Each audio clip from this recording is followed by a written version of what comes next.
తెలంగాణలో బీసీ రిజర్వేషన్ల పెంపు అంశం మళ్లీ తెరపైకి వచ్చింది. త్వరలోనే స్థానిక సంస్థల ఎన్నికలు నిర్వహించాలని భావిస్తున్న రేవంత్ రెడ్డి సర్కార్ ఇందుకు సంబంధించి కీలక నిర్ణయం తీసుకుంది. బీసీ రిజర్వేషన్ల పెంపుకు సాధ్యాసాధ్యాలు పరిశీలించాలని అధికారులను ఆదేశించారు. పంచాయతీరాజ్ శాఖపై సీఎం రేవంత్ రెడ్డి సచివాలయంలో సమీక్షా సమావేశం నిర్వహించారు. రిజర్వేషన్ల పెంపు అంశంపై డిప్యూటీ సీఎం భట్టి విక్రమార్కతో పాటు మంత్రులు తదితరులు తమ అభిప్రాయాన్ని వ్యక్తం చేశారు. అనంతరం ఈ అంశంపై యాక్షన్ ప్లాన్ ను సిద్దం చేయాలంటూ అధికారులను ముఖ్యమంత్రి రేవంత్ రెడ్డి ఆదేశించారు. అసెంబ్లీ సమావేశాల్లోగా మరొకసారి సమావేశం కావాలని నిర్ణయించినట్లుగా సమాచారం.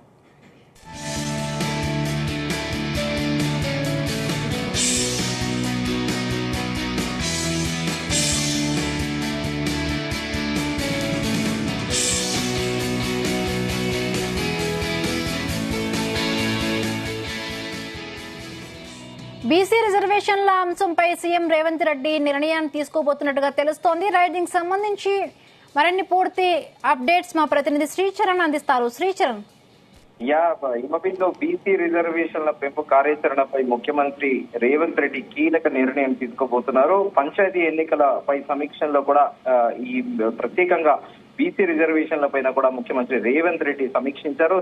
స్థానిక సంస్థల ఎన్నికల్లో బీసీ రిజర్వేషన్ల పెంపునకు సంబంధించి కార్యాచరణ ప్రణాళిక రూపొందించాలని ముఖ్యమంత్రి రేవంత్ రెడ్డి అధికారులను ఆదేశించారు. పంచాయతీల ఎన్నికలకు సంబంధించి బీసీ రిజర్వేషన్ల పెంపుపై ఈ రోజు ముఖ్యమంత్రి రేవంత్ రెడ్డి అధ్యక్షతన సచివాలయంలో సమీక్ష సమావేశం కూడా నిర్వహించారు.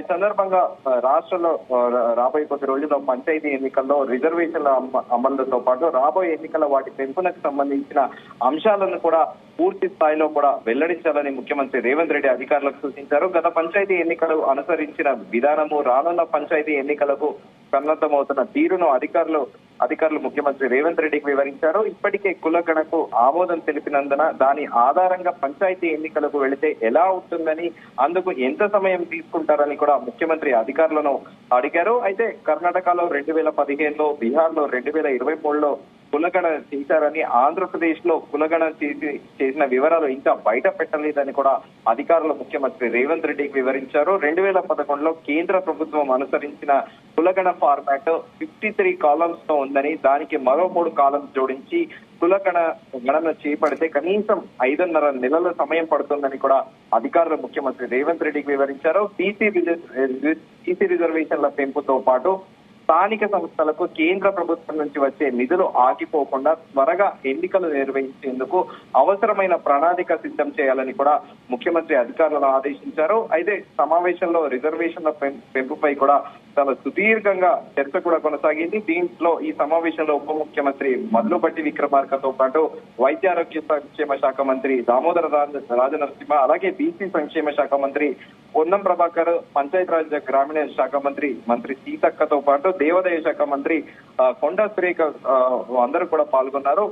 ఉమ్మడి రాష్ట్రం నుంచి తెలంగాణలో జరిగిన పంచాయతీ ఎన్నికల వరకు అనుసరించిన విధానాలు, వివిధ రాష్ట్రాల స్థానిక సంస్థల ఎన్నికల్లో బీసీ రిజర్వేషన్లపై సుప్రీంకోర్టులో దాఖలైన కేసులు, వాటి తీర్పులు, పర్యవసానాలను మాజీ మంత్రి జానారెడ్డి వివరించారు. అనంతరం ముఖ్యమంత్రి రేవంత్ రెడ్డి స్పందిస్తూ పంచాయతీ ఎన్నికల్లో రిజర్వేషన్ల అమలుకు ఇప్పటి వరకు అనుసరించిన విధి విధానాలపై కాలక్రమ పట్టిక రూపొందించాలని, ఏవైనా సందేహాలు వస్తే మాజీ హోంమంత్రి జానారెడ్డితో పాటు పంచాయతీరాజ్ శాఖ నిపుణులు, మాజీ ఉన్నత అధికారుల సలహాలు తీసుకోవాలని, చట్టపరమైన విషయాల్లో అడ్వకేట్ జనరల్తో చర్చించాలని కూడా అధికారులకు సూచించారు. మిగతా రాష్ట్రాల రిజర్వేషన్ల విషయంలో అనుసరిస్తున్న విషయాలపై అధ్యయనం చేయాలని కూడా అధికారులను ముఖ్యమంత్రి రేవంత్ రెడ్డి ఆదేశించారు. త్వరగా ఆయా అంశాలపై నివేదిక రూపొందిస్తే శాసనసభ సమావేశాలకు ముందే మరోసారి సమావేశమై ఈ అంశంపై తుది నిర్ణయం తీసుకుందామని కూడా ముఖ్యమంత్రి అధికారులకు కూడా వెల్లడించారు.